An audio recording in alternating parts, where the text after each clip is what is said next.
ఈ రాష్ట్రంలో ఇంకొక 10 రోజుల్లో ఎన్నికల కోడ్ రాబోతున్న సందర్భంలో ఏదో తూతు మంత్రంగా అధికారులు మార్చాలి కాబట్టి అధికార పార్టీ ఎవరైతే వాళ్ళకి బాగా పనికొస్తారో ఆయన తెచ్చుకొని ఎమ్మెల్యేలు కానివ్వండి, మంత్రులు కానివ్వండి, అందుబాటులో ఎవరైతే బాగా ఫేవర్ గా పనిచేస్తారనిపించో ఐఏఎస్ని ఐపీఎస్ ని మార్చుకుంటున్నారు. మనం చూసాం తిరుపతి మున్సిపల్ కమిషనర్ గారిని గతంలో మేము బదిలీ చేయమన్నాం. అనేక ఆరోపణలు దొంగ ఓట్ల విషయంలో హరిత గారిని బదిలీ చేయమన్నాం, బదిలీ చేశారు. కొత్తగా ఐఏఎస్ అదితి సింగ్ గారిని తీసుకొచ్చారు.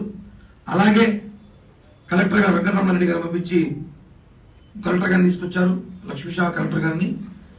ఇప్పుడు ఎస్పీ గారు కూడా బదిలీ చేశారు. ఎస్పీ గారు కూడా ఈ రోజు రాబోతున్నారు, కొత్త ఎస్పీ గారు. ఓకే, ఇవన్నీ ఒక పక్కన పెడితే అసలు ఎందుకు బదిలీ చేస్తారు?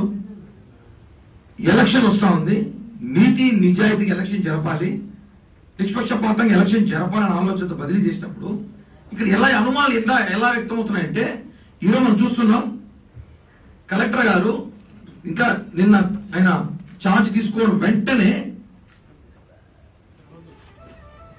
తిరుపతి శాసనసభ్యులు కరుణాకర్ రెడ్డి గారి ఇంటికి వెళ్లి ఆయన సన్మానించి ఆయన పుష్పగుచ్చి ఇచ్చి, సార్ దీనికి అర్థాన్ని కలెక్టర్ గారు ఏం చెప్తారు? ఎందుకంటే ఇక్కడ పోటీ చేసేది ఎవరో కాదు, ఇదే పార్టీకి ఎవరు పోటీ చేస్తే మాకు అనుమానం రాదు. ఈయన కొడుకే పోటీ చేస్తున్నాడు. ఇప్పుడు మేము ఇంక ఎలక్షన్ ఎలా చేయాలి? ఈయన కొడుకు పోటీ చేస్తున్నప్పుడు నువ్వు ఆయన తండ్రి దగ్గరికి వెళ్ళి సన్మానించి పుష్పగుచ్చి వస్తే ఒక ఐఏఎస్ సోదరుడు కలెక్టర్ గారు ఇంకా మా ప్రజల్లోకి ఎన్ని అనుమానాలు వస్తాయి? వెలసి చేయగలుగుతాం మేము? ఎలక్షన్ ఉండగలుగుతామా?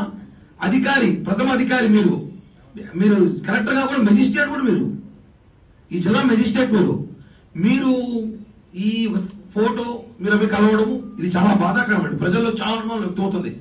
మేము కష్టపడి ఎలక్షన్ చేయాలని సిద్ధమవుతుంటే మీరు ఇలా కలిసి ఏం సంకేతం ప్రజలకు ఇస్తున్నారు? దీనిపైన ఎలక్షన్ కమిషనర్ గారు కూడా దృష్టి పెట్టాలి. ఆయన దృష్టికి తీసుకెళ్తున్నాము.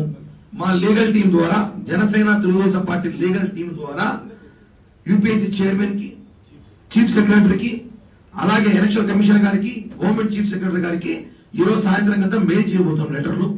ఎందుకంటే వీళ్ళని ఎందుకు తిరుపతి ట్రాన్స్ఫర్ చేశారు, ఇలా రావడం వల్ల ఎలక్షన్ కి ఏమైనా ఉపయోగపడతారా?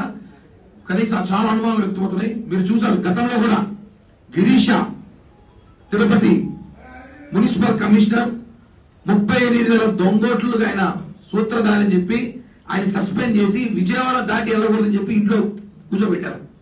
అంత జరిగినా కూడా ఐఏఎస్లు ఇంత దారుణం ఉందంటే, అంటే ఇదేం ఒక ఐఏఎస్ గురించి మాట్లాడడం లేదు, ఈయన గురించి కాదు. ఈవిడ వచ్చింది అదితి సింగ్ గారు మున్సిపల్ కమిషనర్, ఈమె రాగానే వారికి తెలిపింది. అంటే ఇందాక విజయ్ కుమార్ గారు చెప్పినట్టు టీటీడీ చైర్మన్ గారు టీటీడీ హోదాలో ఉండి మీరు టీటీడీ జేఈఓనో ఈఓనో అని అంటే ఓకే, మీ బాస్ ఆయన వెళ్ళండి. ఆయన శాసనసభ్యుడు ఇక్కడ, మీరు ఆయన ఇక్కడ పెద్ద హోదాలో పోస్ట్ లో ఉండి ఐపీఎస్ ఐఏఎస్ చదువుకొని మీరు వాళ్ళు సన్మానాలు చేసుకుంటూ అంటే మేము చూడడానికి మహత్య అడిగారుమా? మీరు సన్మానం చేసుకుంటారు మేము చూస్తున్నానికి. ఈ విషయాన్ని సీరియస్ గా జనసేన పార్టీ, తెలుగుదేశం పార్టీ ఖండిస్తుంది.